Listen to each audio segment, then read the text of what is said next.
शादी की तैयारियां अरूज पर थीं। दुल्हन के लिए शहर के महंगे बुटीक से कपड़े ऑर्डर किए जा रहे थे। मेकअप के लिए मारूफ आर्टिस्ट को बुलवाया गया। मेहंदी की रात दूर दराज से आने वाले गुलकारों ने मौसीकी की धुन पर खूब नाच गाना किया। मुसलसल 3 रातें रक्सो सुरूर की महफिल सजी रही।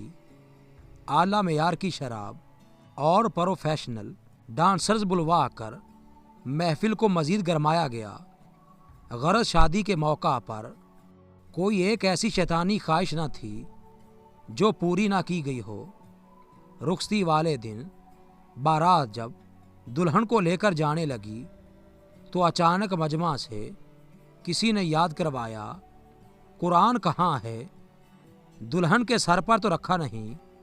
वहाँ मौजूद लोग वहीं रुक गए और परेशानी में समझ नहीं आ रही थी कहाँ से कुरान पाक मंगवाया जाए, क्योंकि कुरान पाक के साए के बगैर दुल्हन को रवाना करना अच्छा शुगुन नहीं समझा जाता।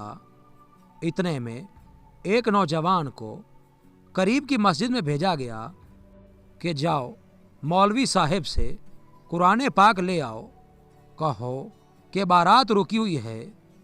मौलवी साहब जल्दी से कुरान पाक दीजिए। क्यों बेटा, क्या हुआ? क्या पूछना है पूछो।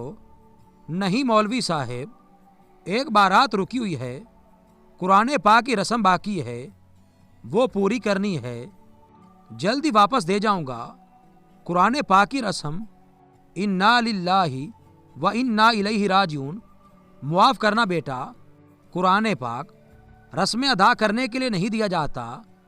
जब उस शख्स का इसरार बढ़ा तो मौलवी साहब ने हुजरे श्याम सी कोई किताब गिलाब में लपेट कर दे दी और हैरत की बात कि थोड़ी देर में वो शख्स आया और वापस करते हुए शुक्रिया अदा करने लगा।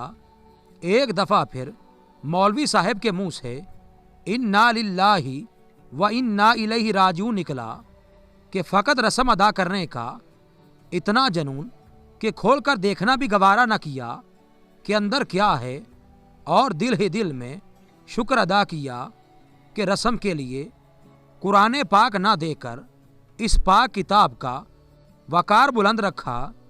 अल्लाह पाक हम सबको कुरान पढ़ने, समझने और इस पर अमल की तौफीक अता फरमाए। आमीन।